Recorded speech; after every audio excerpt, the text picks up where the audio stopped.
నేటి దినాన మన అరుణోదయపు దేవుని వాక్యము కీర్తన గ్రంథము 6వ అధ్యాయము 9వ వచనము. యెహోవా నా విన్నపములు ఆలకించి ఉన్నాడు, యెహోవా నా ప్రార్థనను అంగీకరించి ఉన్నాడు. హల్లెలూయా.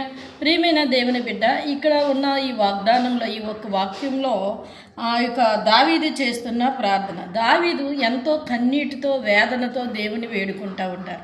ఎప్పుడైతే అతడు కన్నీటితో వేదనతో దేవుని వేడుకుంటారో వెంటనే ఆ యొక్క 7వ వచనం దగ్గర నుంచి వచ్చినప్పటికల్లా 8వ వచనానికి వచ్చేటప్పటికల్లా ప్రార్థనకి జవాబు వచ్చినట్లుగా అతడు మాట్లాడతాడు.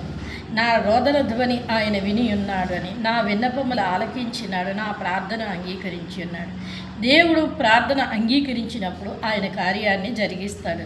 చూడండి, హిజ్కియాతోటి ఏమంటాడు? నీ ప్రార్థన నేను ఆలకించాను, నీవు కన్నీరు విడిచుట నేను చూచితిని, నీ ప్రార్థన నేను అంగీకరించితినని.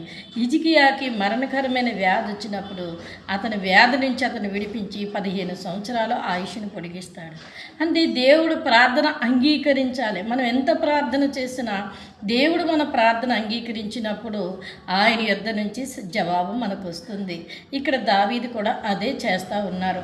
కనుక నీవు నేను మనమందరం కూడా మన ప్రార్థనలో దేవుడు అంగీకారంగా ఉండేలాగా మనం ప్రార్థన చేసినప్పుడు ఆయన మన ప్రార్థనలు అంగీకరించి ఆయన మన విన్నపాలను ఆలకించి మనకి కార్యరూపంగా జవాబు దయచేస్తాడు. నువ్వు ఏ విషయంలో ప్రార్థిస్తున్నావో దేవుడు నీ ప్రార్థన అంగీకరించాడు. త్వరలోనే నీకు ఆయన జవాబు దయచేయబోతున్నాడు. కనుక నువ్వు ధైర్యంగా ఉండు, దేవుని యందు స్థిరమైన మనస్సు కలిగి ఉండు.